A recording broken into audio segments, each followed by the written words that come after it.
sure we take advantage of all offers. Okay. Yeah. Absolutely. That's not what I was supposed to do. Okay. So we're almost there, one or two more, but so I think I'm gonna go ahead and get started on that way. People can join us when they can, and but we want to be respectful of people's time who are already on here. So let me first thank everybody on our virtual event for being here. On behalf of my partner, President and CEO of the Urban League, Ms. Phyllis Nichols, we want to welcome you here. We want to encourage you to continue to show up at these events, and I'm going to tell you why. These events that we're doing now are business trainings that's got very specific subjects for a very specific reason, or several reasons for that matter. First and foremost, we want to make sure everybody understands your business and every aspect of your business. So while we do a 10-week training program and we've got a 7-month training program, these are unbundled, if you will, so people can get one subject at a time. Cash flow is one of the biggest subjects that we see there's a gap with most small businesses. Not understanding your financials, not knowing how to assess or read your financials, not knowing how to prepare them. But the biggest one that gets the most small businesses in the most trouble is cash flow. So we have designed this 3-part series to try to help people understand cash flow a little bit better, make sure you understand how to do your cash flow statements and do them consistently, but also how do you manage your cash flow so you're not gone out of business. And then as soon as you close your doors, everybody's looking for you to do work and they got money to pay you, but you ran out of cash before they could get to you. Yeah. That is a tragedy. Now, the second reason we are trying to do this is because pretty soon there's going to be bids let for a $200 million baseball stadium right outside the old city. There are going to be a lot of business owners and a lot of people who want to start a business that want to participate in that project. But in order to participate in that project, you got to be able to perform on a level and a stage that's $200 million in value. So that means you need to make sure you got all your ducks in a row, all your I's dotted, all your T's crossed. So we're going to be doing a whole lot of training to help build capacity and help people to position themselves where they can literally be competitive when these bids become available. And it's going to be soon. This is going to be a multi-year project, probably won't end until 2024. But what you cannot do is see a bid opportunity and then get ready. This is our time before the bids get here to get ready. So when the bids are open, you're already ahead of the game. Because if you are not ready when they say, here's a bid, then there's no way you'll be able to catch up with everybody else because they're ready and they're ready to go. And they got the bids, they got the capability studies, they got their financial stuff all in order. And that makes a difference when you're trying to do big jobs. And this $200 million project is a game changer for a lot of small businesses if you take advantage of the opportunity in and of itself. So we don't want anybody to say, I couldn't take advantage of it because I wasn't prepared. I didn't do my homework. I didn't do what I needed to do. So I've asked Mr. Ron Nesbitt, who's an OR&L bank, to do our first series in terms of cash flow forecasting. Ron is a seasoned veteran banker. He's been in the industry for 27 plus years. I've known him probably for about that long as well. Mm-hmm. We're both grown a little older, and he cut all his hair off, and I just keep dyeing mine to kind of stay in the ball game. But Ron, I appreciate you doing this, and I'm going to let you present your information whenever you're ready to share screen. Down at the bottom there, you see that green little arrow pointing up. Whenever you're ready to share, you want to just click that and then go to the document that you want to share, and then and then just hit share, and we'll all be able to see it. Yeah. And then after that, we'll allow people to ask questions and do some engagement. What I would ask the audience, though, is when we get to the Q&A part, if you would turn your camera on, introduce yourself and what your business is. So Ron will have a better idea, and we'll all have a better idea of what your business is, what your industry is, and quite frankly, what you're trying to accomplish. I always like to know what your takeaway is. If you're going to spend 45 minutes of your time, what do you want to walk away with after the 45 minutes? So we make sure we've covered that. And if you guys don't have any questions, then I'm going to use a lot of prompting questions to dive deeper into the weeds. Oh yeah, they're gonna have some questions. Huh? They're gonna have some questions. All right, sounds good. Because I'm gonna pull it out of them. Got it. Sounds good. Okay, I hope to pull it out of them. But for sure, I don't have any screens. This is my first training session doing Zoom, so I don't have any screens to share while I'm talking. Right. But Okay.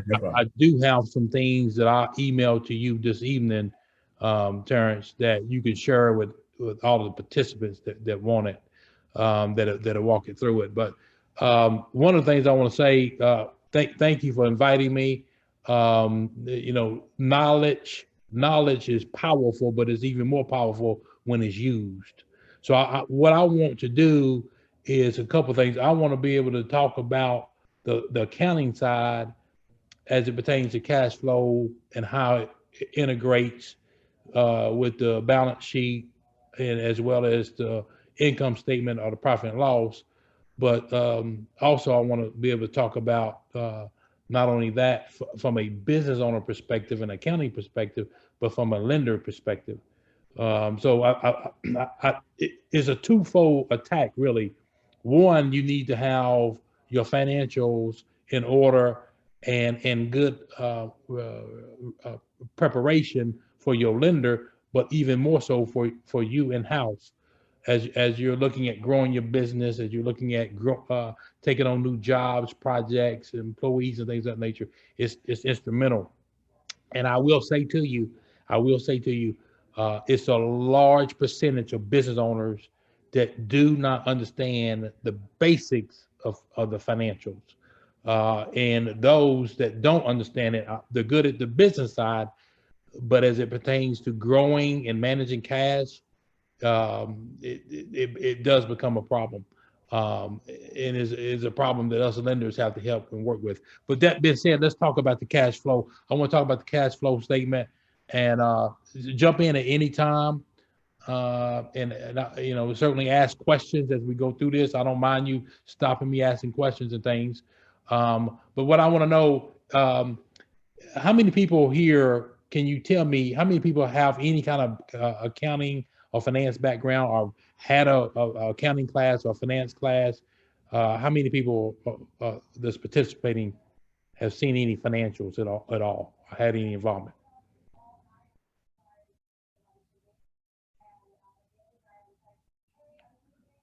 All right, so I hear none. Terrence, do you hear anybody? Oh, I'm sorry, I've raised my hand. I got one hand raised. Okay, good. All right. Well, when you're looking at the cash flow statement, understanding your business cash flow, the key thing to understand is that the balance sheet and the income statement of profit and loss is totally integrated. Okay. So what that means is the cash flow statement, it is a picture in time, be it a month, be it a quarter, be it a year, be it projected. But the cash flow statement is a set period in time, and that cash flow statement, you can take the cash flow statement that's well put together and supported by the balance sheet and the income statement, and you can look at that cash flow statement and decipher just from that cash flow statement if it's well put together from an accounting standpoint, the financial healthiness of the business. Okay. But business owners and lenders look at the balance sheet and the assets, liabilities, equity, owner equity. And then we look at also the income statement as well. And we study those very well and look at the count and the movement of accounts in those related categories that tells us the financial position of the business, but also it tells us by integrating that with the cash flow statement, the cash position of the business. So the key thing on that, I want to go over the cash flow statement. It takes in consideration three categories. and I hope you're taking notes because we'll back into this and we'll talk more about it. But 3 categories are essential in the true cash flow statement for every business. And that's the operating, okay? And we'll talk about that as it pertains to the financials. The operating as well as the investment and the finance and the financing. So those sections in the cash flow statement covers everything as it pertains to a snapshot summary of that business as it pertains to the financials of that business, at integrating the balance sheet and the income statement. So I want to talk to you about those categories, and really from a lender standpoint and from a business owner standpoint, the key section in that cash flow statement is the operating section, because in the operating section you have the net income. That net income is the actual bottom line profit from revenue to cost of goods sold to gross profits, as well as operating expenses. So that net income that flows into the cash flow statement under operations, that's cash, be cash positive or negative. So that's essential to the business. Is what is the net operating income for the business? Because if it's positive, then obviously that means that you are turning a profit on your business activities. But at the same time, when you look at looking at the cash flow statement, you also have some other key categories that's important that you can look at from the income statement of the financials, and that being accounts receivables, accounts payables, depreciation is an expense on the income statement. That's a non-cash expense. So the income statement is going to show you where is the cash coming from in your business. That's what that income statement properly prepared and integrated with the balance sheet and the profit and loss statement. It's going to show you where the cash is coming from in your business. Again, net income, is it positive? If it's positive, and hopefully it is, that means your revenue, be it whatever that amount is, 1.5 million, 1 million, 500,000, 100,000, whatever your revenue is, that's the actual revenue, sales that your business is generating. You know, once you do your operations for that period of time, a month, a quarter, or a year, and you pay all your expenses out, payroll, you know, all of your fixed expenses and all of that, that net income is cash. But then you're looking at what's important for understanding where your cash is coming from, and also forecasting. We're talking about forecasting, is your accounts receivables, and you know, in your inventory.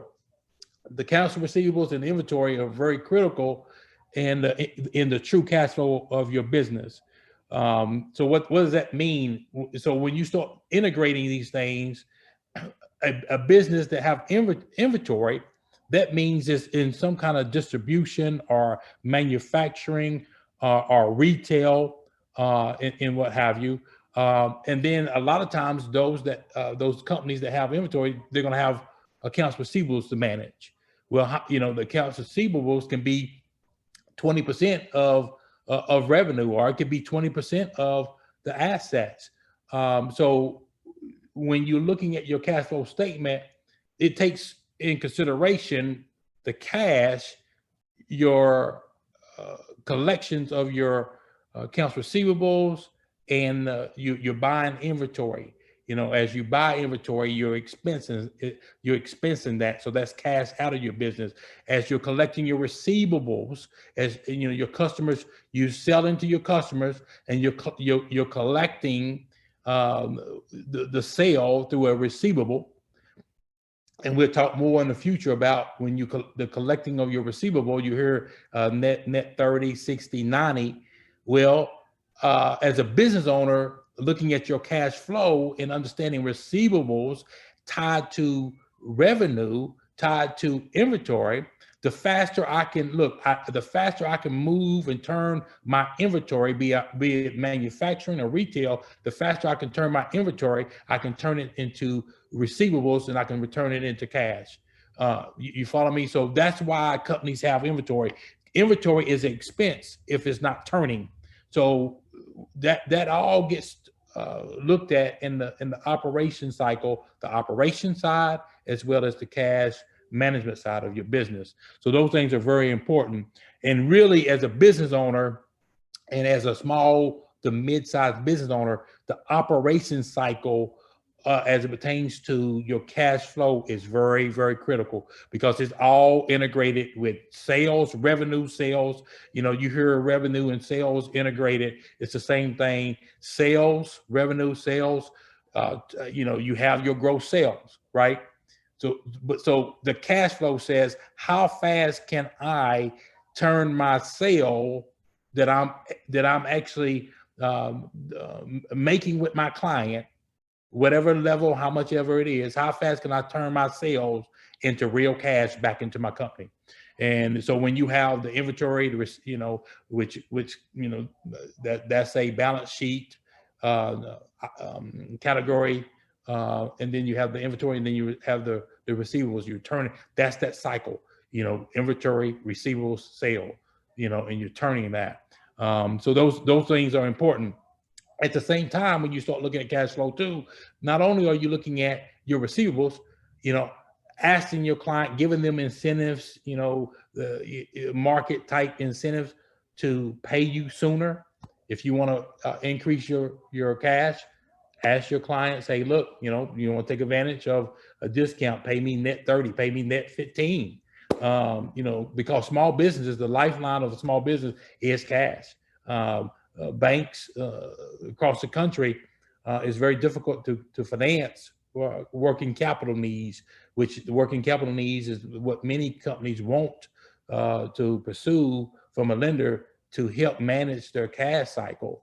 But as fast as you can turn your inventory into receivables and collect your receivables, and therefore you can collect your actual cash from your revenue, that's important. And that's the top part, which is the most liquid part in my mind of the cash flow statement. And then so when you start looking at the cash flow statement and looking at the next category, which is investing, investing part of the cash flow statement takes in consideration also the assets and liabilities. And also it shows up also in the income statement. But the investment side of business is those things where you're buying equipment, vehicles, you might be buying commercial property, plant, warehouse, industrial warehouse. You might be looking at expanding your facilities. So that's the investment side of the business. The capital expenditures that show up in the expenses. So you have your revenue, you have your gross profit. The gross profit tells you this is the profit. After you pay cost of goods. So this is gross profit and all of those things. So when a company's talking about capital expenditures and growing in the future, plans to grow the facilities and things of that nature, that's in the investment side of the cash flow. And it's real cash. And it totally integrates with assets and liability section, the balance sheet, and also the income section. If a company, for example, sells a fixed asset, well, the sale of that it turns into cash. If the business is buying equipment or real estate or whatever it may be, a long-term fixed asset, then that is a cash takeaway. So that's a cash outflow. And again, it's hard to see those things just looking at the income statement and the balance sheet. You can see movements on the balance sheet liability and asset liability movement, and you can see cash increasing on the balance sheet and things of that nature. But it's hard to see it outside of the cash flow statement. And then the final section on the cash flow statement is the financing section, and that has to do with issuing stock in mid to small size businesses. The owner may sell a percentage of their business to an investor, whatever that may be whatever percentage it is. Say it's 25%. Well, that owner, and that 25% equates to 500,000. Well, there's in that finance section, the investor is going to give, be it the $500,000 to the owners. It's going to flow into the business as cash to be used in the operation of the business. Also, businesses, when they borrow money, that is a transaction in the cash flow, the true cash flow for that period of time, be it a month, January, February, March, whatever, be it in that quarter or that year. So to us as a lender, we can look at that cash flow statement and say, okay, well, the cash for this quarter or this year in the company predominantly came from the $500,000 investment that they sold 25% of the company, or the majority of that income or that cash that came into the company that we see came from a loan. So in that finance section, it tells us where did cash come from? Did they borrow the money? Well, to a lender, that's important. To the business owner, that should be important, because if I am generating my cash in my business from selling my percentage of my company and borrowing it, then that means to the owner and to anyone evaluating the financials that the cash of the company is not coming from the operation section. So the operation part of the cash flow is, to me, really the heart of the true cash flow of that business. So those is really a quick summary of how the cash flow section works with the income statement and also the balance sheet. I know there's no diagrams to look at as it pertains to that, but just keep in mind the whole entire operation, from the way the business operates is business, whatever function they do, as well as the cash flow cycle of that business is totally integrated with the balance sheet movement, assets, as well as the income statement. And again, what is that business generating in cash from operations is really the key thing to focus on as it pertains to that. Now, Terrence also asked me to talk about forecasting as it pertains to managing your cash flow for your business as well. And the thing that I would say about forecasting is this: forecasting is one where you have to take a lot of different elements in to really forecast. It depends on if you're forecasting whatever you're trying to forecast for. You have to understand, okay, why I'm forecasting for growth. All right, and when you're forecasting for growth, you have to make sure that, one, that within your market segment, right? Within your market segment, what percentage of the market share is that in your industry?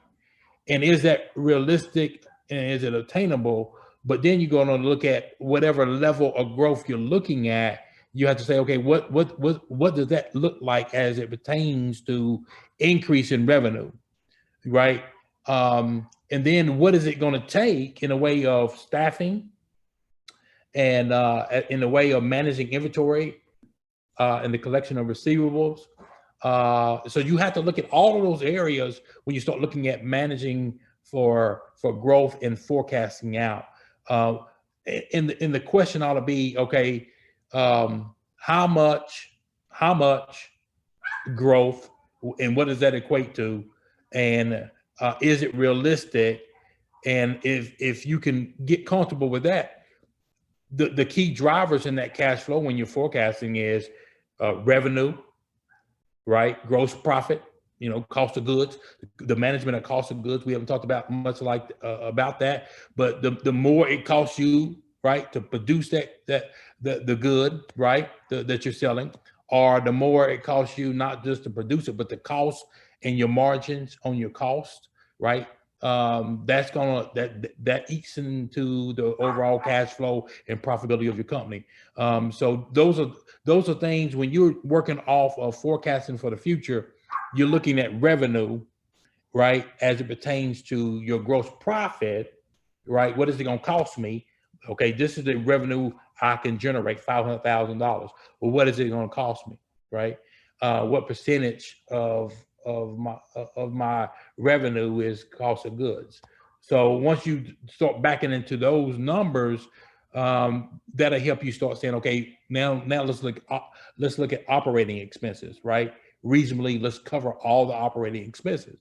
And once you do that and say, okay, based on this level of revenue and profitability, and then operating expenses, there's your net income. Well, one can then take that net operating income and put it in a cash flow statement, which again, you start that process of the operating part of the cash flow statement, the net income. And then you start looking at your receivables, your inventory, looking at every category of your expenses, from the administration expense, from the payroll expense, and you're looking, and then once you put all of your expenses in your cash flow statement, you understand what your end cash flow is. And it has to be done from a accounting standpoint. You have to use the income statement and the balance sheet together, and that's how you generate it. And it's critical. Let me share some light a little bit about the banking world and some real life, not sharing my clients, but sharing some real life stories as it pertains to all this. I deal with a lot of business owners that own real estate, and they have real estate. Their business is tied to commercial real estate leasing and buying and development. And then we also have true operating companies. But most of my business owners, I'm gonna be honest with you, and I meet with them all the time, face to face. They don't understand this process. Because I just went over it, and that's a little bit why I didn't want to have a lot of documents flying and on a Zoom meeting and all that stuff, because you really need to be pointing it out and sitting down and sharing and stuff. But I'm gonna tell you honestly, and I would say if you ask another 10 other bankers that do what I do on the commercial business side, they will tell you that they're very successful business owners really don't understand this process like they should. They understand their business, they understand revenue and profit margin and cost analysis and things of that nature, but they really don't understand this process. And there's a lot of bankers that really don't understand the cash flow process as it integrates to the balance sheet and the income statement and the movements, right? There's a lot of bankers that don't do it. We can rely on our analysis, our analysts, our financial analysis and underwriters to do these things. But it's not hard, but it always goes back to revenue, right? And then cost of goods, operating expenses, and managing those categories and everything. COVID happened last year in March, right? And let me give you some real life examples real quickly, and then we can you can ask questions anytime. But COVID happened last year. What we're talking about here across the country, especially I'm just thinking about my clients. I'm not going to give any names, but I'm just going to give generalities.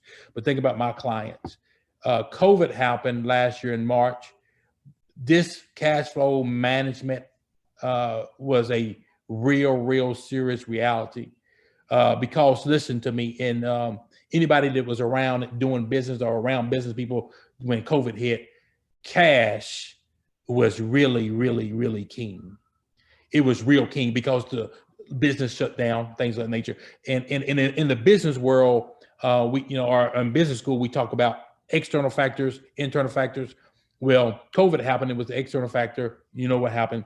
Those that had cash and it was in a good cash position with their company, they were able to weather the storm better. Many companies that qualified sought the PPP money, but many of my clients didn't need the PPP money but they got it if they could qualify for it and use it right and appropriately because it was proven to do so. But this right here, what we're talking about today, manage the inner workings of your cash flow from the operations of your business was critical. We know what happened to the hotel industry. Occupancy went down to 5% in many markets to 10% in many markets. Some of my clients told me that they would have one room rented during the week. Occupancy just went down. They needed cash. And so the reality is, you need to have cash for growth, but also for working capital. We get a ton of calls from business owners or individuals that want to start business and they want to borrow money for working capital. Borrow money for working capital is the hardest, most risky loan request for a credit officer or a lender, financial institution, because there's no collateral that can secure it. And it needs to be short term, and most people that have companies that have cash flow problems, they can't use it. They can't use it short term. They make it a permanent fixture, and keep on using it, and they'll use it and don't pay it down, things of that nature. So I'm a big believer that the business or the fund, its operations. Listen, it all funds its operations and its growth internal, and by understanding the movement of your key assets and liabilities and turning those into cash that show up on your income statement from the operations that flow into your cash position on your income statement, and the cash flow would help you not have to worry about borrowing money or selling your percentage of your companies and things of that nature. But hopefully that's been helpful. I do want to open it up to the floor. Definitely ask me any questions you like, and I'll hopefully try to answer as best I can.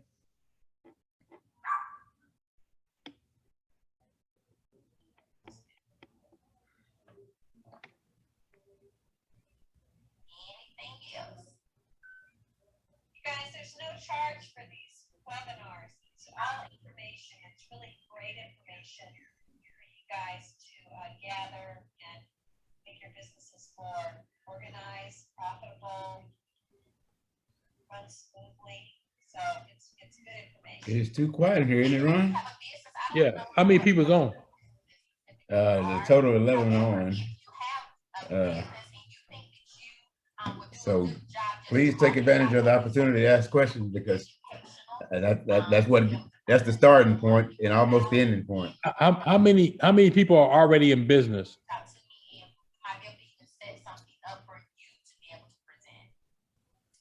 Ronisha has her hand up. Yeah, how many people are already in business? So if there's no questions, thank you so much. Gary has his hand up. Looks like two. Huh? What Looks you say, like Ronisha? two people. Two people. Two. Yes. Well, I know it's more than two because I know Derek is in business. Thank you. Thank you very much. Not sure about the other two people though. Does anybody have a business that's highly dependent on government grants or grants or government contracts or anything like that? Because that, again, the timing of those funds are something that you really have to study. The grant money, if you're getting grant money, or if you're getting, your sales are coming through grant contracts. Those are things that you have to manage. And Terrence, you was talking about the baseball stadium. Yes. Those dollars, those revenues are going to be coming through contracts with the city and all different types of contractors and things. Yes. Yes. So you have to again, those type of situations, they're going to dictate your terms. That's one of the things you have to, when you got to study those grants, because they're going to dictate your terms. And government contracts typically are going to be 60, 90 days when they paying you, stuff like that. So you really have to I've had a understand few what that way. company, Who's speaking? I've had a few that way. Contracts with construction companies for post-construction cleanup. Yeah. Where the terms are 45 days, 45 to 60 days before you can actually get paid. So I always had to make sure that I had enough to cover payroll and expenses before we would start. Yes. So there you go. So you had to forecast what it was going to take on those costs to fulfill the contract. Yes. Yeah. And therefore you were able to manage more easily and readily that contract. Correct. And a lot of times I can't tell you the number of calls lenders get wanting to finance contracts and stuff like that, and those days are pretty much gone. So that went away with COVID. Huh? I said that pretty much went away with COVID. That really got tight with COVID. Yeah, and it really went away real strongly also in the Great Recession of 2008. Tighten up on that, and all the all the shutdowns with the government. You know what I mean? So I guess in the 90s and early 2000s, a government contract was golden, but not anymore, because they can run out of money, and so that's good. That's good. Let me say something else. To me, I'm gonna tell you, it's very, very important to have a good accountant that can work with a good bookkeeper. Small businesses are challenged with good employees. And one of the things, the better the person that's doing your books, they're instrumental to understanding, your business and the cash flow of your business. That's very important, very important. I can't stress that enough, because the business person is cutting the deal, operating the company, and it's hard for that person to really manage what we're talking about.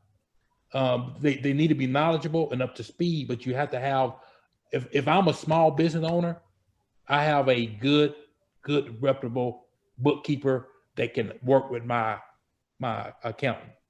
It's very important. Very important. The companies that I work with that they struggle because they didn't understand the timing of collect the inventory, receivable, and the collection of that cycle to come in the cash. They could sell, but they couldn't. It was a long process for that to happen. Those payables have to be paid, right? And a lot of times the payables have to be paid sooner than you're collecting the receivable. So you got to manage that whole process.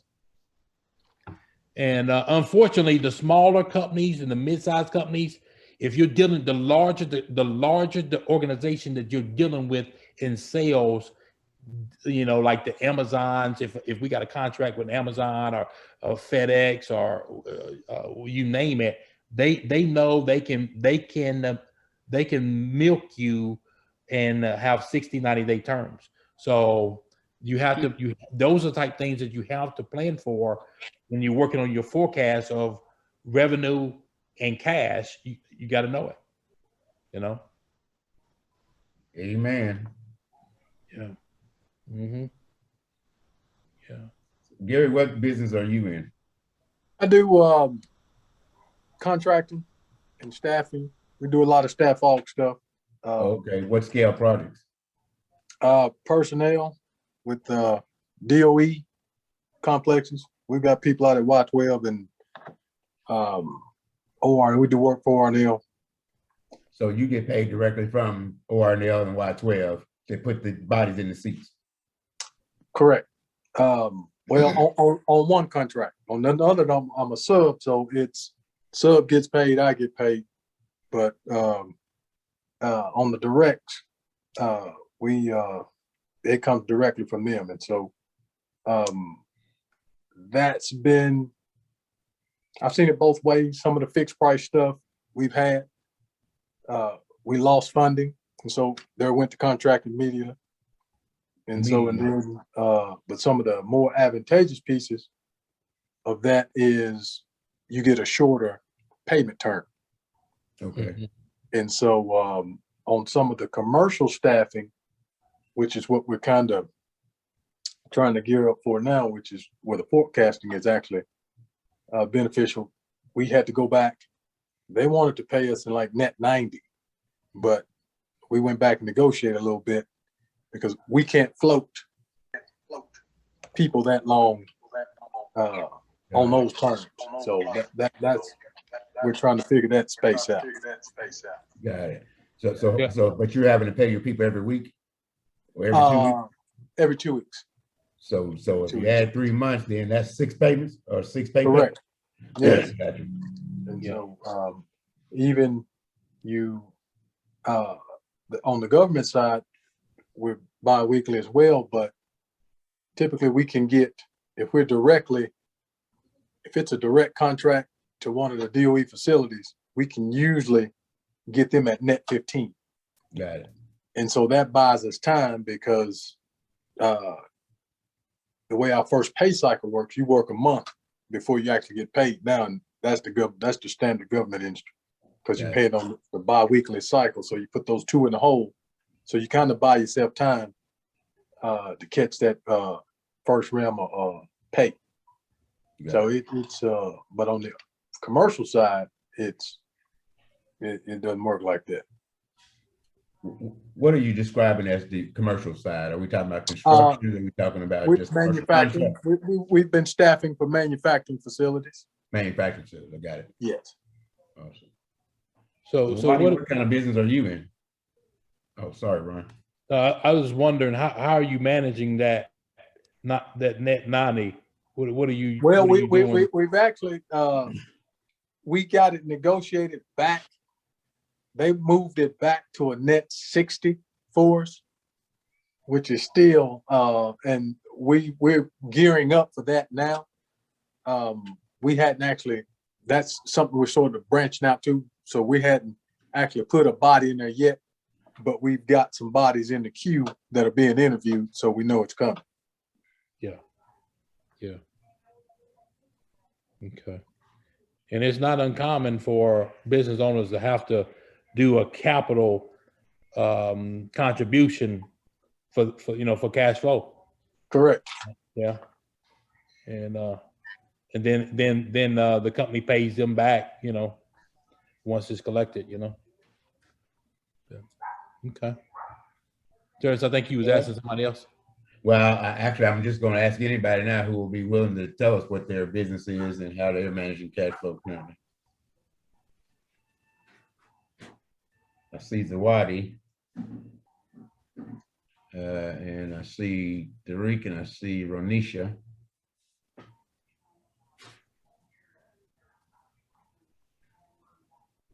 Mm-hmm. I would imagine most people, particularly if you are doing contracts, they don't write you a check as soon as you get through providing service. Mm-mm. Mm-mm. Mm-mm. No. Most of the time for our service, we bill in advance, a month in advance.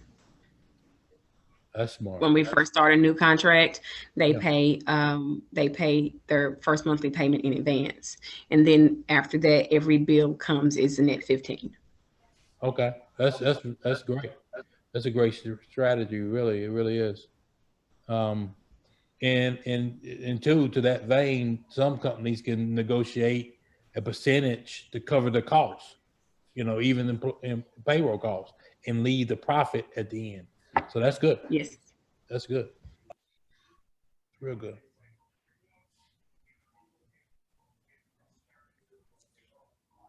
Does anybody have any other questions? Here's your last opportunity. Is anybody looking to participate in the baseball stadium that you know online?